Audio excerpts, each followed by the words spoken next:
नमस्कार, मी राहुल जावदे. आजच्या मराठी या चॅनलवर आपले स्वागत आहे. तर मित्रांनो, संजय गांधी निराधार योजना, श्रावणबाळ योजना, तसेच इंदिरा गांधी विधवा पेन्शन योजना, तसेच दिव्यांग पेन्शन योजना, तर या सर्व योजनेच्या लाभार्थ्यांसाठी अतिशय महत्त्वाची माहिती आहे. तर या सर्व योजनेच्या लाभार्थ्यांना दरमहा शासनाकडून अनुदान देण्यात येत असते. तर यामध्ये जे ज्येष्ठ नागरिक असेल, विधवा महिला असेल आणि काही आजारी व्यक्ती असेल, तर अशा लाभार्थ्यांना दरमहा 1500 रुपये हे मासिक अनुदान देण्यात येत असते.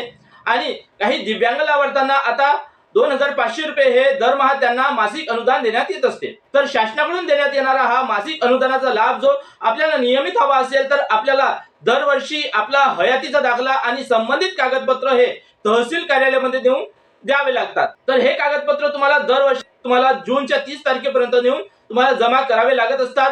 तर यावर्षी जर तुम्ही तुमचा हयातीचा दाखला आणि संबंधित कागदपत्र जर तुम्ही दिलेले नसेल, तर तुमचा हयातीचा दाखला आणि संबंधित कागदपत्र तुम्हाला 30 जून पर्यंत तुम्हाला तहसील कार्यालयामध्ये देऊन द्यायचं आहे. आणि तुम्ही जर तुमचा हयातीचा दाखला आणि संबंधित कागदपत्र हे 30 जूनच्या अगोदर तहसील कार्यालयामध्ये दिले नाही, तर तुम्हाला हा जो नियमित मिळणारा लाभ आहे हा बंद होऊ शकतो किंवा हा मिळणाऱ्या लाभामध्ये तुम्हाला अडचणी निर्माण होऊ शकतात. तर तुम्हाला जर नियमित लाभ हवा असेल, तर तुम्हाला 30 जूनच्या अगोदर तुमचा हयातीचा दाखला आणि संबंधित कागदपत्र तुम्हाला तहसील कार्यालयामध्ये नेऊन द्यायचे आहे. तर या अगोदर जर तुम्ही जानेवारी, फरवरी, मार्च, एप्रिल मध्ये जर तुमचा हयातीचा दाखला काढलेला असेल आणि तुमचे संबंधित कागदपत्र तहसील कार्यालयामध्ये नेऊन जमा केलेले असतील, तर तुमचे कागदपत्र हे सबमिट झाले की नाही हे तुम्हाला तहसील कार्यालयामध्ये जाऊन चेक करायचे आहे. तिथल्या अधिकाऱ्यांशी विचारणा करायची आहे. आणि जर तुमचे कागदपत्र, तुमचा हयातीचा दाखला सबमिट झालेला नसेल, तर तुम्हाला हयातीचा दाखला आणि संबंधित कागदपत्र हे तुम्हाला परत द्यावा लागणार आहे. आणि काही तहसील कार्यालयामध्ये आता जो बेनिफिशरी सत्यापन ऍप वरून काढलेला ऑनलाईन पद्धतीचा दाखला आहे हा ऑफलाईन पद्धतीने सुद्धा मागवण्यात येत आहे.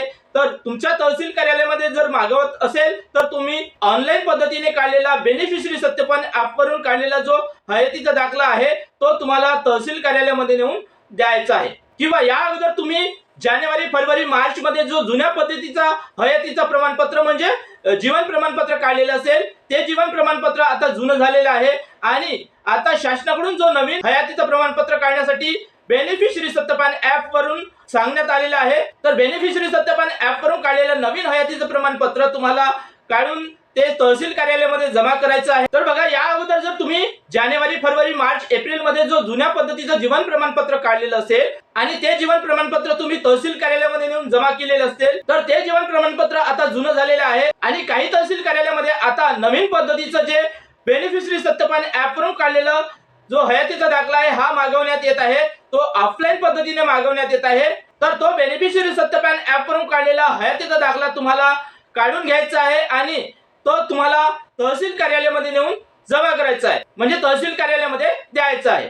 तर शासनाकडून जो लाभ आपल्याला मिळत असतो, तो लाभ आपल्याला नियमित मिळण्यासाठी आपल्याला आता नवीन पद्धतीचं हयातीचं दाखला जो बेनिफिशरी सत्यापन ऍप वरून काढलेला आहे, तो बेनिफिशरी सत्यापन ऍप वरून काढलेला हयातीचा दाखला आणि संबंधित कागदपत्र तुम्हाला 30 तारखेच्या अगोदर म्हणजे 30 जूनच्या अगोदर तुम्हाला तहसील कार्यालयामध्ये द्यायचे आहे. आणि जर तुम्ही 30 तारखेच्या अगोदर तुमचे कागदपत्र आणि नवीन बेनिफिशरी सत्यापन ऍप वरून काढलेला हयातीचा दाखला दिला नाही, तर तुमचा लाभ हा नंतर बंद होऊ शकतो किंवा तुमचा नियमित मिळणाऱ्या लाभामध्ये अडथळा निर्माण होऊ शकतो. तर नियमित लाभ हवा असेल, तर तुम्हाला तुमचे कागदपत्र, हयातीचा दाखला हे 30 जूनच्या अगोदर तहसील कार्यालयामध्ये नेऊन द्यायचं आहे.